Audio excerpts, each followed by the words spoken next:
एक जंगल में टूनी चिड़िया अपने बच्चों के साथ रहती थी। टूनी के पति टुन्नू का निधन कई साल पहले हो गया था। वो बहुत ही नेक चिड़ा था।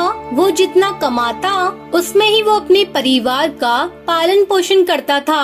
टुन्नू के मरने के बाद टूनी चिड़िया एक मिट्टी के घोंसले में रहती थी। अचानक एक दिन तेज बारिश होने लगती है, जिसके चलते टूनी चिड़िया का मिट्टी का घोंसला बह जाता है।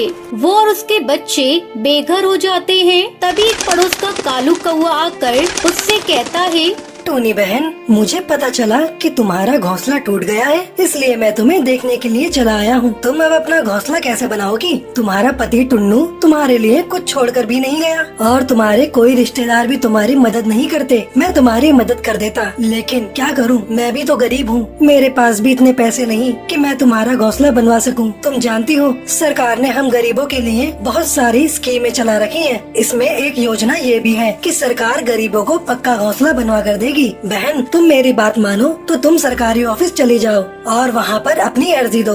उस अर्जी में तुम लिख देना कि तुम विधवा हो और तुम्हारे छोटे छोटे 2 बच्चे हैं। अब तुम्हारे पास रहने का कोई आसरा नहीं है, इसलिए वो तुम्हें घर बना कर दें। भैया, तुम सच कह रही हो? क्या सरकार मुझे घोंसला बना कर देगी? हाँ बहन, मैं बिल्कुल सच कह रहा हूँ। सरकार गरीबों के लिए ही तो सारी योजनाएं चला रही है। लेकिन बहन, एक बात ये भी सच है कि तुरंत अर्जी देने पर काम नहीं होता। बार बार सरकारी ऑफिस के चक्कर लगाने पड़ेंगे और मैं ये गारंटी के साथ भी नहीं कह सकता कि तुम्हारी अर्जी पर कब तक सुनवाई होगी। भैया, मैं कोशिश करके देखूंगी, क्या पता मेरी अर्जी मंजूर हो जाए। अगले दिन टूनी चिड़िया सरकारी ऑफिस जाती है और अर्जी देती है। वो वहाँ बैठे कर्मचारी से कहती है, साहब, मैं इसी जंगल में रहती हूँ। मेरे पति का देहांत 1 साल पहले हो गया है।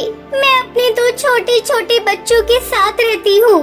पिछली बारिश में मेरा पूरा घोंसला बह गया। तब से मैं और मेरे बच्चे बेघर हो गए। मैं अर्जी इसलिए डाल रही हूँ कि सरकार मुझे पक्का घोंसला बना कर दे, तो मैं अपने बच्चों के साथ आराम से उस घोंसले में रह सकूँ।